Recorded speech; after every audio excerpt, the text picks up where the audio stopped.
Hi guys, how are you today? I'm here, confident, focused, alert. Let me share with you regarding my opinion, the differences with these two fields, counseling psychology and clinical psychology. Well, I'd like to speak in Malay. Saudara, apa perbezaan di antara bidang tujahan kaunseling dan juga bidang tujahan psikiatris? There is two different field.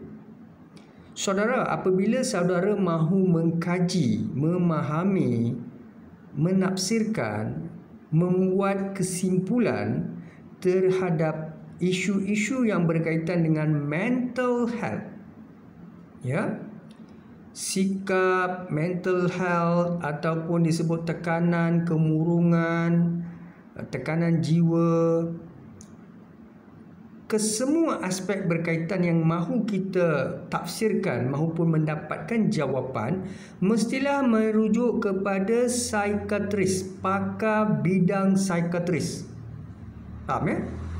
Namun apabila kita mahu melihat aspek-aspek kemanusiaan, tingkah laku, sikap, pergaulan, budaya, silang budaya, dari segi strategi perniagaan, penerimaan, penampilan, personality, kita boleh rujuk kepada kaunselor maupun pakar bidang dalam psikologi juga. Psikiatris berbeza. Ya, psikiatris berbeza. Dia lebih kepada medical board, dia lebih kepada mengkaji bidang-bidang yang melibatkan kejiwaan ataupun dari segi mental. Yang itu kita merujuk kepada pakar bidang psikiatris. Sakit jiwa, tekanan jiwa, ingin membunuh diri, ya, mereka kelar mungkin mencederakan anggota badan, ya, potong bahagian nadi, ya, urat nadi, seterusnya menendang isteri yang mengandung, pukul isteri, tumbuk dengan kuat, ya, wataknya jemaah di surau, di masjid, ya, menjadi imam, nauzubillah min zalik. Saya tidak melemparkan tomahan.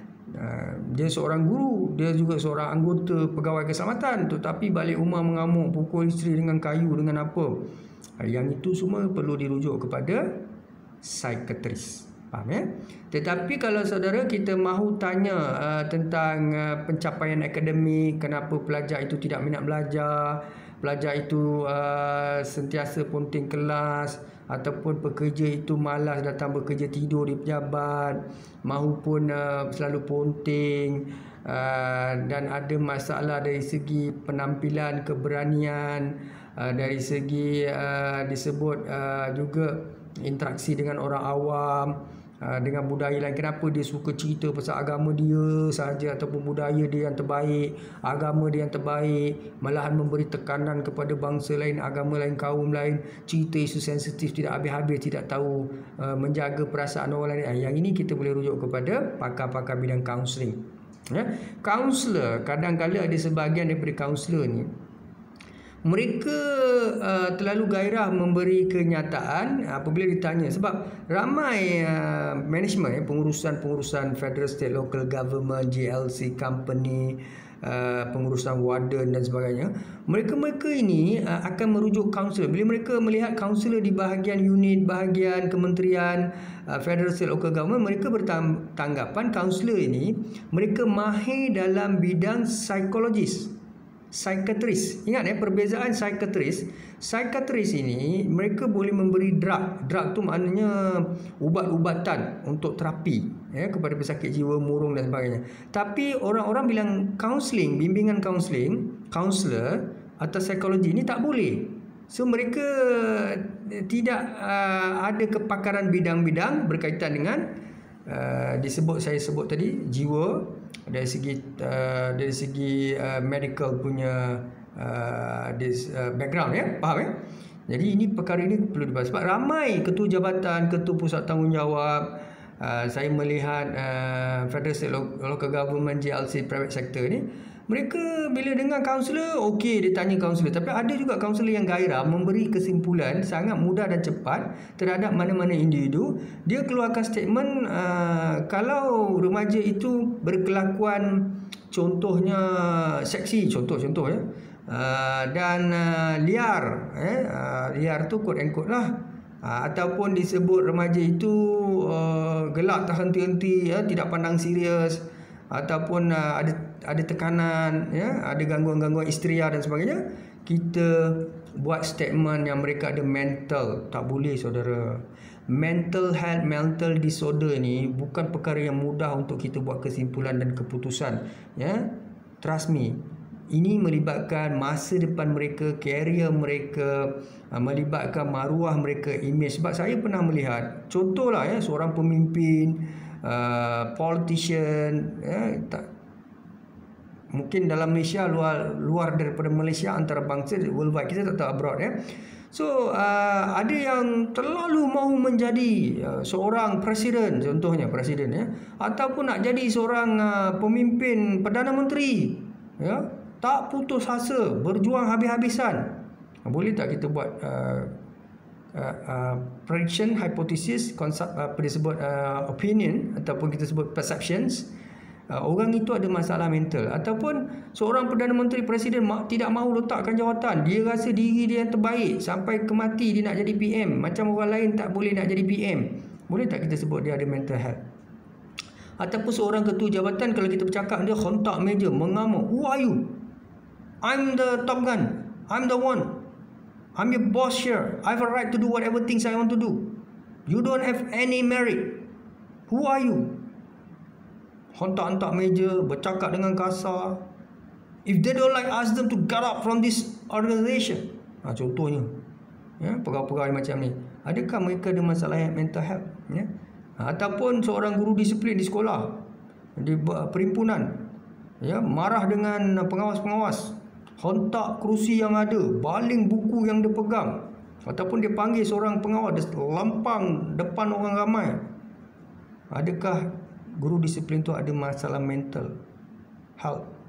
Ataupun seorang suami mengganggu isteri orang pula ada affair dengan suami orang, buat zina, buat maksiat, adakah ada masalah mental health? Ataupun seorang guru menutup pintu bilik darjah, tidak membenarkan pelajar lewat masuk, ataupun mengamuk dalam kelas, hantar baling buku, baling duster, adakah ada masalah mental health? Ataupun suami, ni cerita suami pula, suka berpoligami, bukan suka berpoligami, mahu berpoligami, adakah dia ada masalah mental health? Biological need yang tinggi. Sebenarnya kita tidak boleh membuat kesimpulan suka hati kita, mentang-mentang kita kaunselor, mentang-mentang doktor, medical doktor pun kena faham. Kadang-kadang doktor jantung, kita pergi tanya doktor jantung tentang masalah mental health, sesuai ke? Tak sesuai. Kita pergi tanya dengan doktor bahagian pesakit wanita tentang mental disorder, sesuai ke? Tak sesuai. Tak boleh. Kita bertanya dengan doktor pakar dalam bidang katakan perubatan diabetik, sesuai ke kita nak dapatkan? Ini masalah management, ataupun disebut pihak-pihak tertentu. Siapa saja, saya tidak merujuk mana-mana pihak, tetapi sebab saya ditanya oleh beberapa pelajar dan juga orang awam, disebut civil society organisation, dan banyak orang lah merujuk saya. Dia tanya saya, dan sekarang terlalu ramai orang sebut pasal mental health, dan ada juga kajian dilihat di Malaysia. Hampir Kementerian Kesihatan pernah keluarkan statement ini dalam 2-3 tahun lepas. Hampir 70% of our adolescent teenager ada masalah mental health. Tuan, bila kita buat satu result yang begini ataupun satu statement, dia memberi kesan besar kepada remaja itu, kerana remaja ini adalah teenager, adalah bakal pemimpin negara yang akan jadi ketua jabatan akan datang. Begitu juga ada kajian dibuat terhadap guru-guru. Didapati guru-guru pun ada tekanan. Mungkin pensyarah mereka ada tekanan. Ataupun medical doctor. Sekarang ni pun warga KKM tekanan juga dalam COVID-19. Adakah kita nak sebut mereka semua ada mental disorder ataupun mental health? Begitu juga seorang pegawai perubatan di Negeri Sembilan yang viralkan YouTube. Beliau mengamuk dengan pasien yang rakam kenyataan beliau dari segi layanan dan ubat yang diberi dan sebagainya. Menjerit-jerit doktor tu dan dah diselesaikanlah. Pihak pengurusan hospital berkaitan, doktor itu dengan pasien tu settle. Adakah doktor itu ada masalah mental health? Bercakap, mengamuk, suara tinggi. Jadi sebab kadang-kadang kita ni pun bias dalam statement sebab kalau student, belia, remaja atau orang awam suami isteri yang ada masalah semua kita mentang-mentang kita doktor, mentang-mentang kita pakar dalam bidang, kita kata dia orang ada masalah disorder. Tapi bila doktor mengamuk, baling tu baling ni menjerit dan sebagainya, atau kacau isteri orang sampai suami datang mengamuk, pukul, tumbuk, itu pun viral juga dalam klinik dan sebagainya. Yang itu kita tak berani cakap doktor tu ada masalah mental health. Kenapa? Sebab kita bias, prejudice. Sebab tu bagi saya tidak condemn doktor, saya tidak condemn orang awam, saya tidak condemn sesiapa, semua saya respect. Cuma saya bimbang di sini dan saya melihat sudah ada kegairaan. Kalau nak jatuhkan seseorang ni, kita nak jatuhkan orang tu, nak jatuhkan orang ni, kita tak suka dengan dia, kita tak puas hati dengan dia, kita akan cari sebab tertentu untuk musnahkan karier dia. Jadi ini sedang berlaku dalam sistem kita. Sebab itu bagi saya nasihatkan semua pihak supaya kita perlu faham di antara satu perkara Sigmund Freud. Freud pernah sebut tentang, dia pakar bidang kaji saraf dan otak. Dia cerita tentang libido, ego, super ego. Kadang-kadang orang yang ketagih seks, orang yang tengok body cutting ke apa, tengok tusuk badan dan sebagainya, berahi dan sebagainya, bukan nak kata dia ni ada masalah. Dia sebenarnya dia tidak boleh kawal dia punya nafsu keinginan nafsu, libido yang sangat kuat.